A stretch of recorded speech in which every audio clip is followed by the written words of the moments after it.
หมุนลูดอยู่ทุกคนพี่เลยดิเห็ดตะไคร้อีกคนนี่ดิน่าจะเป็นเสือนะทุกคนนะมาขอข้าวต้มพี่น้องโอ้ยนี่ใหญ่นึงนี่มาเยี่ยมคลองลุงดาดไปนะทุกคนโอ้ยเขตตะโอดทั้งหมด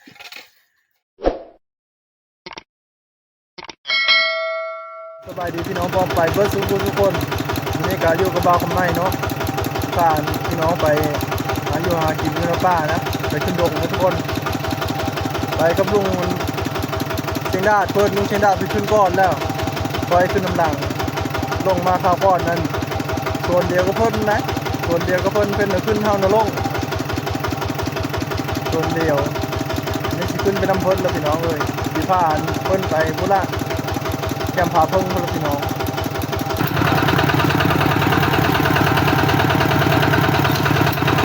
ระยะทางเขาไกลพอสมควรนะพอสิฮอดเอามันเก่าเขาเลยมันเก่าชุดก่อน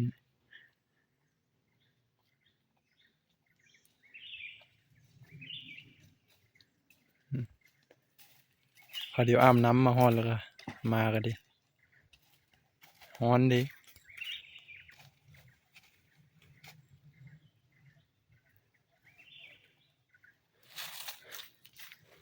จะมาฮอดกัน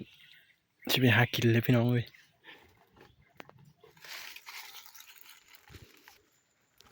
หอนแหวหลังนี้ทุกคนเดี๋ยวมามาดเลยทุกคนเลย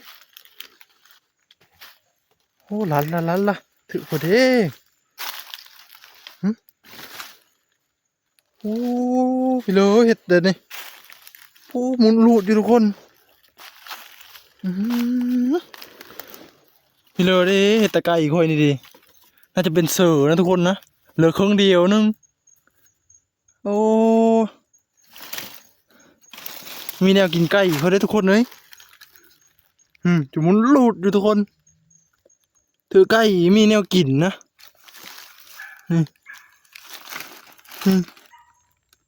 กินหมดครึ่งนึงเลยทุกคนอู้นี่หมดทั้งหมดเลยนี่น่าเสียดายนะทุกคนนะเดี๋ยวสิกลางไว้เพื่อมันถืออีนะมันมาลำอีอาจจะถือเหี้ยวเขานะแบบนี้นะตอนนี้เราก็ได้กลางเป็นที่เรียบร้อยนะทุกคนนะเอาขนมันนี่เอาขนมันพกไว้นะเพื่อนโตที่มากินนะมันที่มาลำนี่นะทุกคนมาลำบอลมันกินนะมันต้องมานะทุกคนนะพกไว้คักเลยทุกคนขนาดเหี้ยวคอยเริ่มมามาบเนี่ยมันบริแค่จักดีนะทุกคนนะพกเพื่อไว้นะ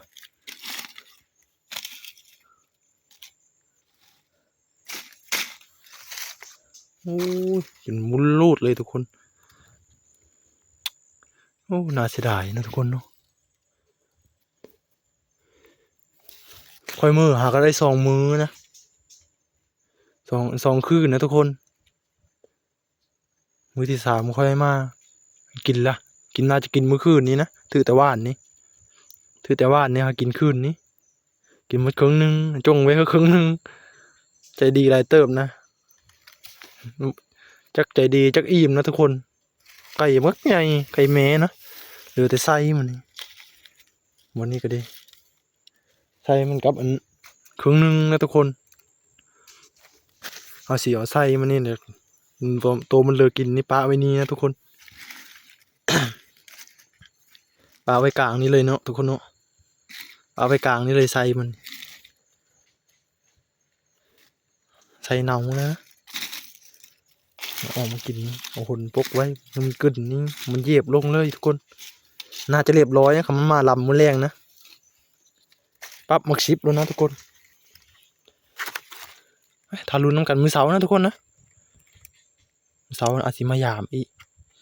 มาลำมันแรงไปตอนนี้ก็เวลาก็จะค้ำมันทุกคนนะมาหอนแหวแล้วนะคอยลงไปหมูน่าจะบ่ลงนะทุกคนอาจจะบ่ลงยามนะไปเลยเพิ่นเห็นบ่เด้ฮั่น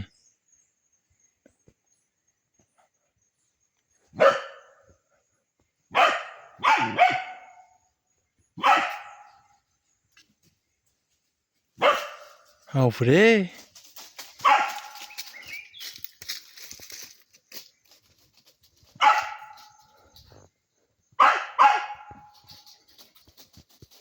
เอาค่อยไปเห็นพวกเรามาป้าไปลุงขึ้นมาแล้วเนาะเป็นก็มาแต่หาเชือกกลับนะ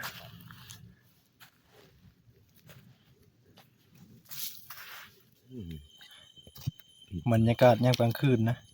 ที่เข้ารอบกองไฟบ่มีอาหารประมาณดูชุดเก่าชุดโบราณ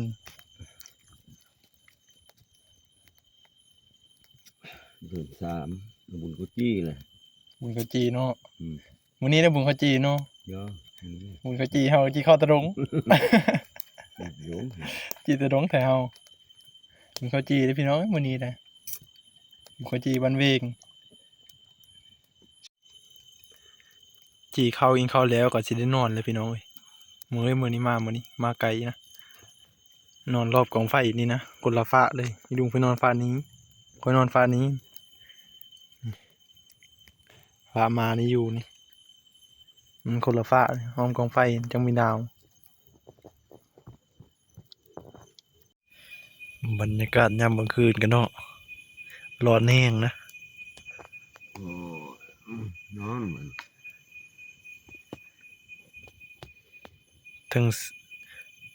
งเสียงแมงไม้เนาะทั้งลมเสียวสันหลังนะนอนพื้นนี่นะนี่นอนพื้นที่ชุมคอยนอนวันนี้หล่น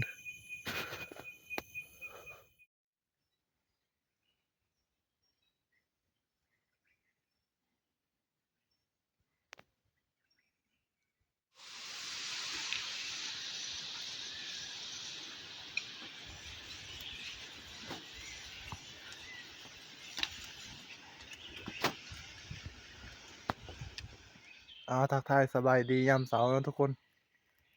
วันนี้ก็ห้อยเวลาแล้วนะห้อยเวลายามกลับไปยามกลับนะทุกคนนะหลางแรกแหกมานพี่น้อง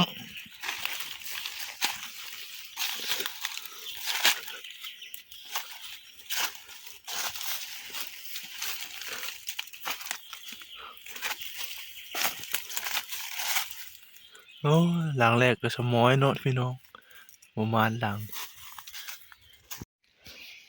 งที่5นะหลังรับไปเชื่อแล้วโอ้กึ่งดึงนะผมเรียบร้อยโอ้ยามเลาะมากอะเรียบร้อยพี่น้องเลยตัวปูบพวกนี้ได้แล้วตัวไม้รถตัวนั้นมาไกลแต่แล้วพี่น้องเลยมาก็จนเมื่อยบ่ทันพออย่างมาพอวังน้ำนี่ปลาลายขนาดพี่น้องเลยมูแดงว่าสิมาเซอร์เบ็ดไอ้ลุงเพิ่นว่ามาฮอดบ่อนนี้น่ะหาไข่กระทางให้เด้อเพิ่นว่าโอ้สิมีหรือบ่นะท่านได้หาเบิ่ง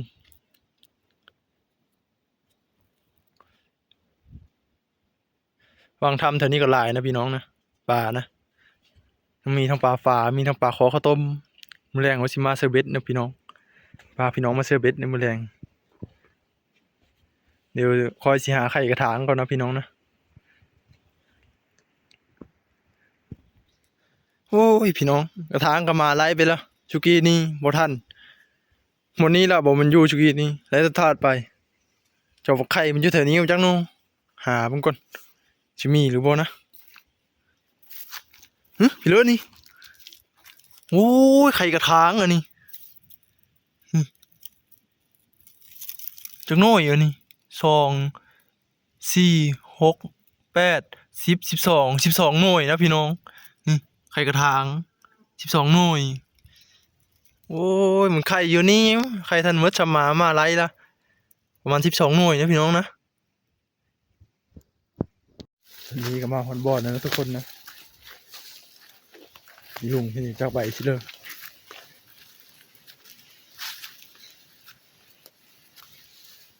เห็นแต่มานะมาหอดก่อนนี่จะเป็นหนูลุงดาดเพื่อนนะในกระแตตัวหนึงหนู5 ตัวนะ โง่มากเลย นี่ก็จะเป็นปิงไทยเฮาปิงไว้เนาะมีปิงคะนะเรื่องหนังข้างในนี่ก็ไอ้ลุงเป็นกระไส้อะไรปิงกระเต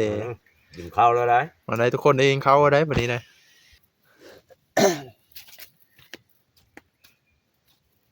ขายตัว กินข้าวไหม ไปนี้ เมื่อมากัน แม่นี่เลย มาเป็นพวกเนี่ยเป็นพวกนั่นแล้ว สองคลองนะไปคลองมีชีวิตเป็นเอา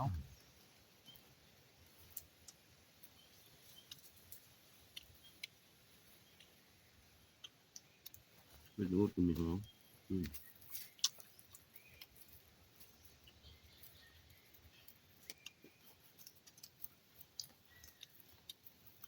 มันกินทุกอย่างกินใหม่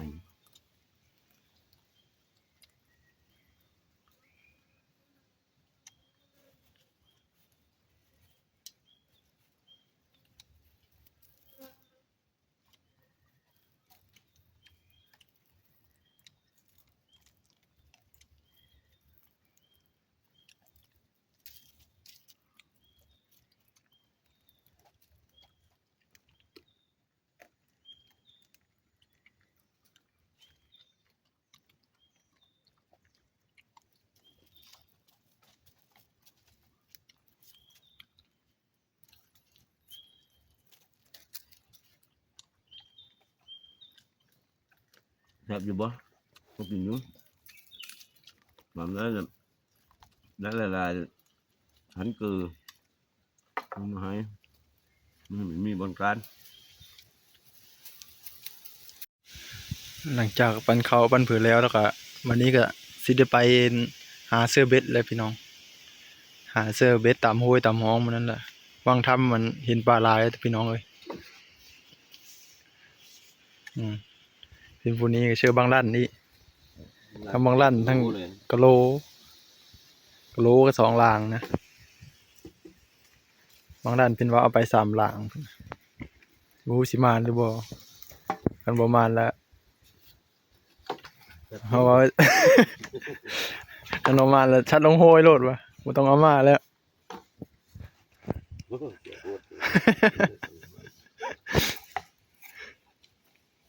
ว่าเหยาะเพิ่นนะ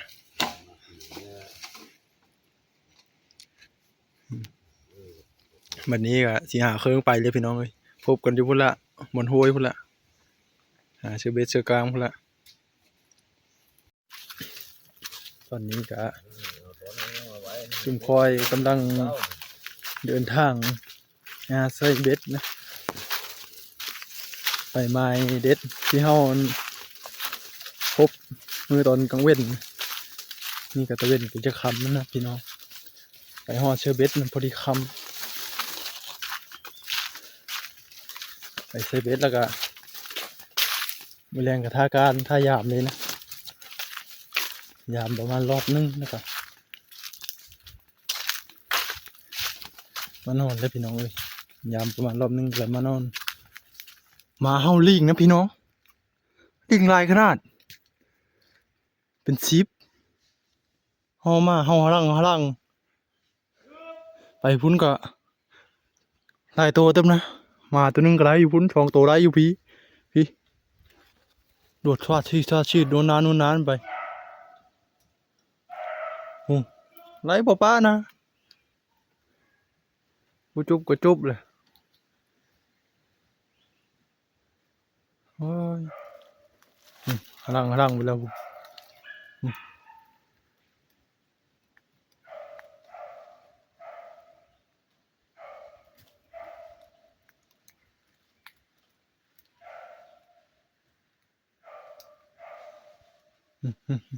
ฉีกมาทางพีแล้วพี่น้องมานะน่าจะไปนำตัวห้ามูลนะ ตัวชุดนี้ก็ปะนะตัวยูพีปะตัวนี้มันกักน่าจะกักนะกักแล้วก็พอดีเอาไล่ตัวนั้นบัดนี้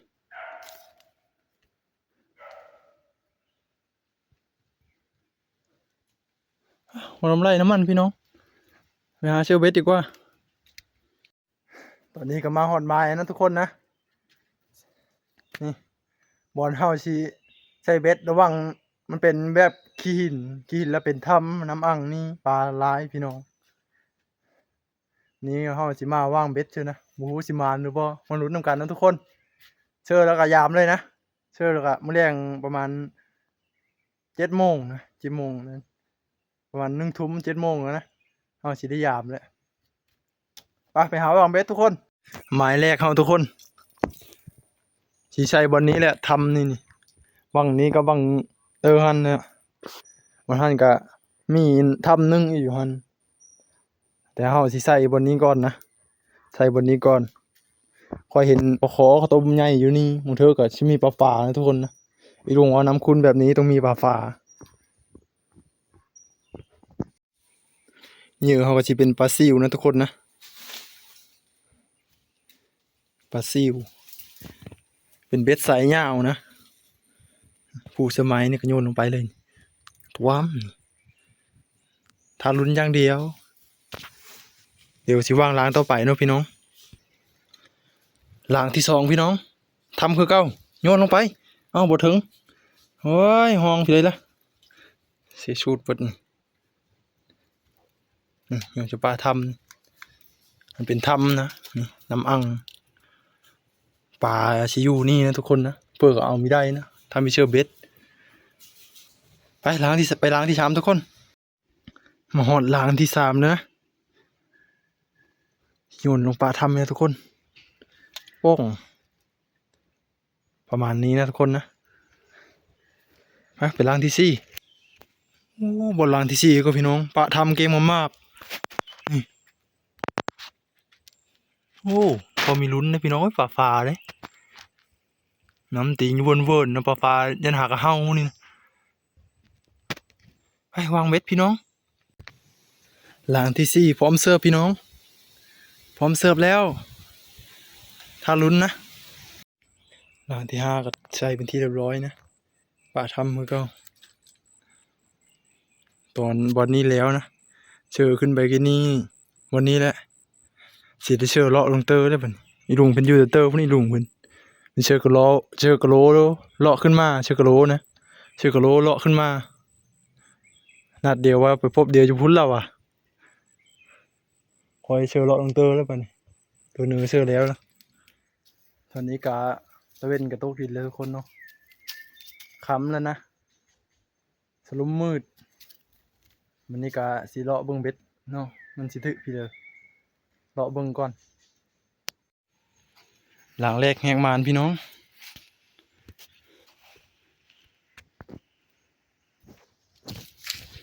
ถึกพอดีหลังนี่อยู่ผีด้วยพี่น้องเบ็ดก็เลยหันเจอนี่ปลากังน้อยพี่น้องถือปลากังเอาล่ะฉันนี่ก็ได้แต้มหนึ่งแหกมานหมายนี้ก็แหกมานนี่นะทุกคนโน้โอ้โน้เลยปลากังใหญ่ทุกคนเอ้ยนี่ปลากังปอดคนขอคนแม่ปลากังนี่โอ้ย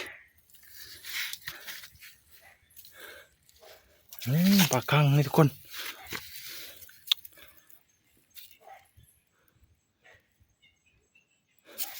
ดมบ้างหอมเลยโอ้ยถือปากกางใหญ่ทุกคนมันเต็มที่2นะลุ้นหลังต่อไปทุกคนหลังนี้ก็พอมีลุ้นอยู่นะมันดึงขึ้นมาก่อนโอ้ย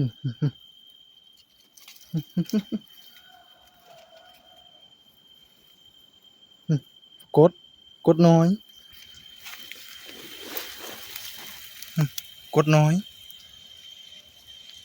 มาอีกแล้วพี่น้อง หลังนี้ก็มาเลยนะทุกคนนั่น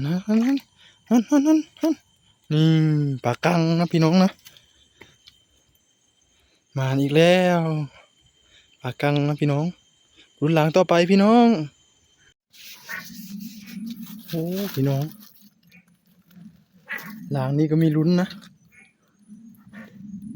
ดึงใช้ย่องอยู่พี่เลยเด้โอ้ยปลายีนคนบักใหญ่มาอีกแล้วจันไม่มาอีกแล้วปลาไหลบักใหญ่ด้วยทุกคนหลับลอย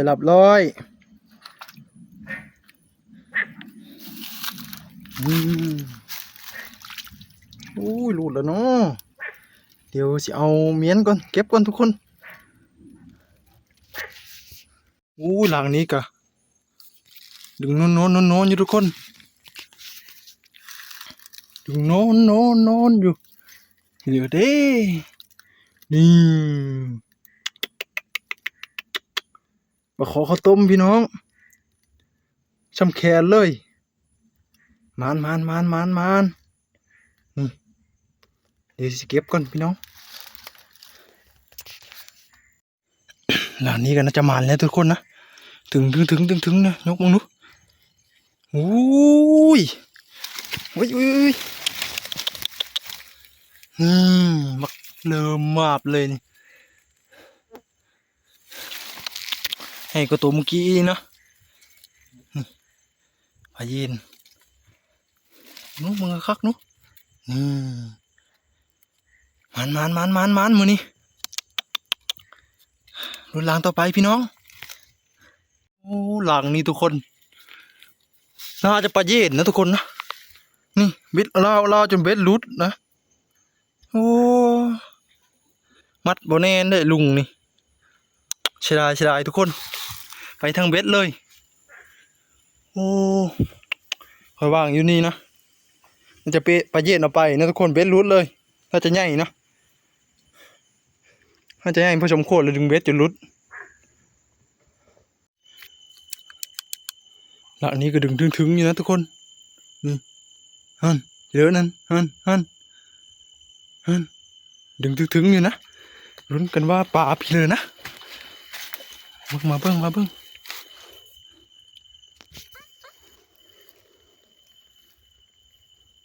าพี่เลยเด้ปลาเย็นนะมาปลาเย็น3 ตัวเลยพี่น้องนู่น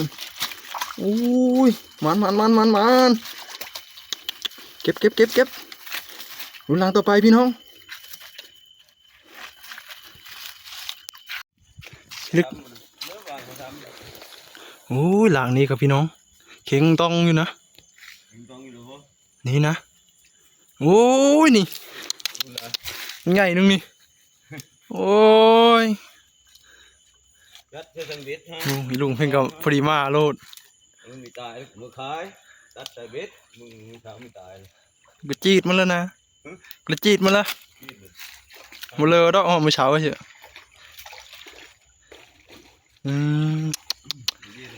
ปลาเย็นหลายนะพี่น้องโหยนี่นะได้ไม่ได้4 ตัวเลยพี่น้องเอ้ยอีลุงเป็นกะเห็นว่าจะเชิญแล้วก็มือเห็นปะ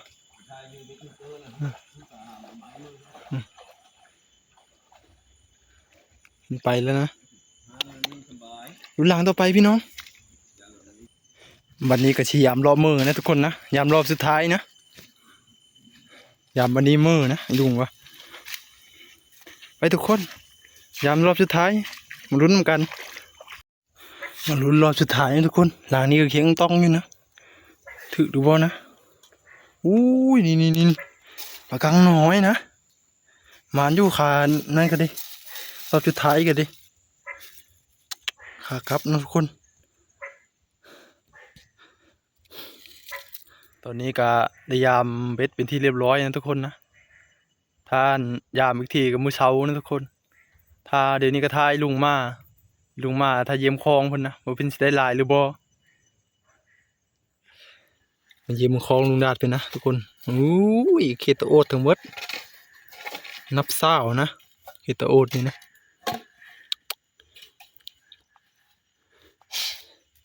นี่ก็จะเป็นป่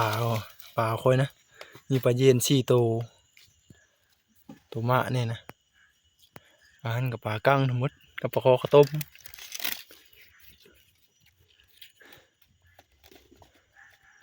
ได้หลายเติมนะทุกคนนะเสบียงเราก็ได้หลายเติบคลิปนี้ก็จบเพียงเท่านี้นะทุกคนเนาะพบกันใหม่มื้อเช้ายามเบ็ดนะยามเบ็ด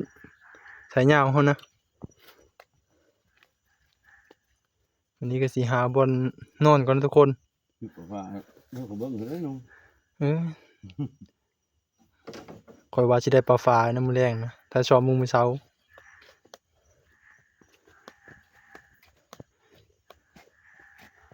คลิปนี้ก็จบเพียงเท่านี้ทุกคนบ๊ายบาย